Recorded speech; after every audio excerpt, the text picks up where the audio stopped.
Now, next example on escape speed. The escape velocity for a planet is v. A particle starts from rest at a large distance from the planet. एक particle है जो planet से बहुत दूर है और वो rest से स्टार्ट हो रहा है. Reaches the planet only under the gravitational attraction. उस प्लेनेट के अट्रैक्शन से ही वो उस प्लेनेट की तरफ आने जा रहा है. And passes through a smooth tunnel. एक टनल है, उसमें से वो पास होगा थ्रू इट्स सेंटर. और वो टनल कैसे है आप यहाँ डायग्राम में देख सकते हैं. डायग्राम में मैंने आपको टनल दिखाई है. एक पार्टिकल दिखाया है जो कि रेस्ट में है बहुत दूर, दैट मीन इंफिनिटी. ओके, और ये पार्टिकल प्लेनेट के अट्रैक्शन से अंदर की तरफ आया और टनल में एंट्री हुआ.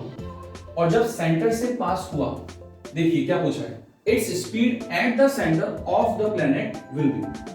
जब ये पार्टिकल सेंटर पर पहुंचेगा, राइट, तो उस समय उसकी स्पीड कितनी होगी. ऑप्शंस आपको दे रखे हैं, under 1.5e, ve by root 2, ve और ve by 2.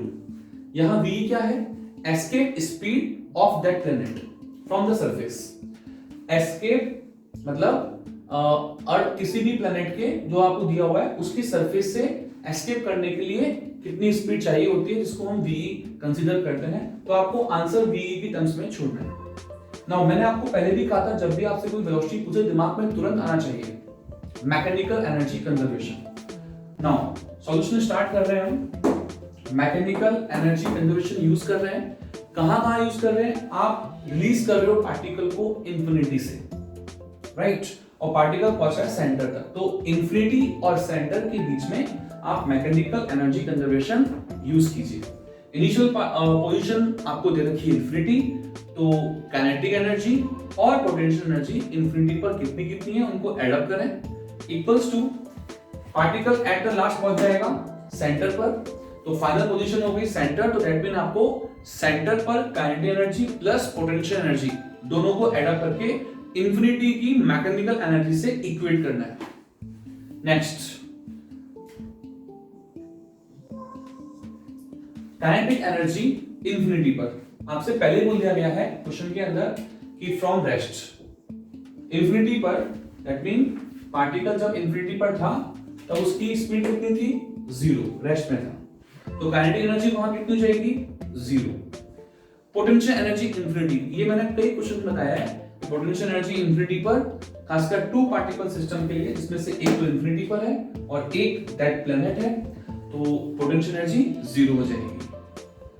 Equals to kinetic energy at c point पर हमको स्पीड निकालनी है. तो आप कह सकते हैं कि इन टर्म्स ऑफ vc आपको आंसर मिल जाएगा जब आप काइनेटिक एनर्जी एट सी निकालेंगे. कितनी होती है, half mv² plus potential energy at C. किसी भी प्लेनेट के सेंटर पर यदि कोई पॉइंट मास हो जो कि यहाँ पर पर्टिकुलर स्पीड के साथ पहुंचने वाला है, तो वहां पर पोटेंशियल एनर्जी सिस्टम की कितनी होती है, ये हम पहले आपको बता चुके हैं, जो होती है -3/2 gmm/r. यहां कैपिटल M प्लेनेट का मास है, स्मॉल m उस पार्टिकल का है जिसको अपन टेस्ट कर रहे हैं, जिसकी स्पीड हम सेंटर पर निकालने जा रहे हैं, और रेडियस उस प्लेनेट की रेडियस है r. नाउ अब इन दोनों टर्म्स को ऐड करके हमें 0 के इक्वेट करना है. आप देखिए इस टर्म को आप जब इधर लेके आएंगे, राइट, तो माइनस वाली टर्म हो जाएगी पॉजिटिव में, राइट. जब पॉजिटिव में हो जाएगी तो आप देख सकते हैं स्मॉल m और small m will be cancel out. Okay, और 2 से 2 कैंसिल हो जाएगा, राइट. क्या बचेगा, 3gm/r, वो भी इस तरफ, वो भी पॉजिटिव में, और इस तरफ बचेगा vc का square. Now you have to find out vc. जब स्क्वायर दूसरी तरफ जाएगा तो अंडर हो जाएगा, तो ये हो गया अंडर में 3gm/r. ओके, इक्वल्स टू, अब ध्यान दीजिए सारे options in terms of ve है, तो आपको मालूम होना चाहिए कि what is the value of ve. ve है √2gm/r as you know. Okay, ये लीजिए, ये डायग्राम का पार्ट था. यहां पर 2 नहीं था न्यूमरेटर में, तो मैंने क्या किया, ऊपर नीचे 2 से मल्टीप्लाई कर दिया और 2gm/r एक टर्म ले आया, जिसको अपन ve से रिप्लेस कर सकते हैं. यहां अंडररूट है तो अंडररूट को आप शिफ्ट कर सकते हो, क्योंकि दोनों टर्म मल्टीप्लाई में होने वाली हैं. राइट। तो 3/2 दैट मीन 1/5 सॉरी 1.5 अंडर के अंदर ये रहा, और अंडर में आएगा 2gm/r जिसको हम रिप्लेस कर सकते हैं बाय ve। तो ये टर्म बन जाएगी vc इक्वल्स टू 1.5 का अंडर रूट इनटू ve। तो ये जाएगा first option. Okay, now next example. Next example कुछ इस तरह का है, बट मैंने थोड़ी सी उसको चेंज किया है। क्या चेंज किया है?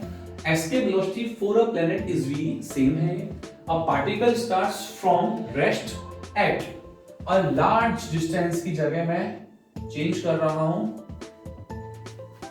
Eight the surface.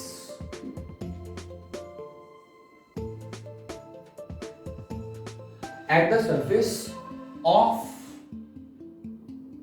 Given planet. जो भी आपको प्लैनेट दिया हुआ है उसकी सरफेस से आपको अब ये पार्टिकल रिलीज करना है, राइट। ये लीजिए, ये यहां जो मैंने इन्फिनिटी लिखा था वो मैं रफ कर रहा हूं ग्रीन पेन से ही, और यहां एक पार्टिकल दिया सरफेस पर, राइट। सरफेस पर इसकी स्पीड कितनी है? 0, राइट। और यहां से आपको लीव करना है इसको। टनल है, फ्रिक्शनलेस है, फ्रिक्शन के बारे में कोई बात नहीं करी है, तो हम उसका वर्क डन या उसकी एनर्जी जो भी फ्रिक्शन खा जाता है और लॉस होता है वो हम काउंट नहीं करेंगे। तो केवल आपको यहां से छोड़ना है। Obvious again due to attraction, बिल्कुल सेम लैंग्वेज है। अट्रैक्शन से ये पार्टिकल यहां से यहां पहुंचेगा, राइट। यहां पर कुछ ना कुछ स्पीड होगी, उस स्पीड की वैल्यू आपको again in terms of v निकालना है। और मैंने अभी भी ऑप्शंस आपको वही सेम रखे हैं। इट इज नॉट कंपल्सरी कि हर बार ए ऑप्शन आए, इट मे बी। तो देखते हैं कौन सा ऑप्शन सही होता है। नाउ अभी मैंने थोड़ी देर पहले कहा था कि जब जब आपसे वीसी से पूछे या वेलोसिटी पूछे तो क्या दिमाग में आना चाहिए? मैकेनिकल एनर्जी कंजर्वेशन आपको अप्लाई करना है। अब पार्टिकल जो शुरू में था वो इनफाइनाइट पे नहीं था, वो सरफेस पर था। तो ये आ जाएगी kinetic energy surface, potential energy surface, right. और सेकंड टाइम में वो सेंटर पर तो पहुंच ही गया था। तो सेंटर पर काइनेटिक एनर्जी प्लस सेंटर पर पोटेंशियल एनर्जी इक्वेट करनी है। तो ये टर्म तो इस बार सेम है, बट जो जीरो आप कर रहे थे, राइट, जो आप जीरो कर रहे थे वो अब जीरो होगी नहीं होगी? लेट्स सी, चेक करते हैं। काइनेटिक एनर्जी है सरफेस। इस बार भी आपको जब बॉडी दी गई है सरफेस पर, उसको रिलीज किया गया है एट रेस्ट, तो ऑब्वियस काइनेटिक एनर्जी तो जीरो होगी, but plus potential energy at surface. Surface पर पोटेंशियल एनर्जी कितनी होगी? ऑब्वियस जीरो तो नहीं होगी। याद कीजिए कितनी होती है? Gmm/r, where capital M mass of planet, small m test body जिसको आप रिलीज करने जा रहे हैं, and r is the radius of that planet, right. अब इसको हम सॉल्व करने जाते हैं। सॉल्व करने के लिए ध्यान से देखिए, मैं एक दो स्टेप और बढ़ा देता हूं इसके अंदर इजीनेस करने के लिए सॉल्यूशन। ये -3/2 है gmm/r, यहां -gmm/r। -3/2 वाली टर्म जब इधर जाएगी तो वो जाएगी 3/2 gmm/r। ये टर्म इधर रहेगी, ये जाएगा gmm/r। तो 3/2 में से 1 माइनस कर लीजिए, ये जाएगा 1/2। इसको आपको इक्वेट करना होगा हाफ m vc², राइट। ये लीजिए इंप्लाइज दैट। नाउ ये जाएगा 1/2 gmm/r, 2 से 2 कैंसिल हो जाएगा, एक स्मॉल m भी कैंसिल आउट हो जाएगा। तो यहां से आ जाएगा vc अंडर में ओनली gm/r। ऐसे नो अभी अभी हमने देखा था कि हमें यहां पर एस्केप की टर्म्स में आपको आंसर लीव करना है।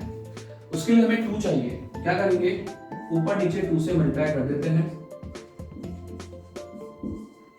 अब बताइए 2 gm/r को लिख सकते हैं ve का स्क्वायर, ये हो जाएगा ve का स्क्वायर बाय 2 अंडर के अंदर, ओके।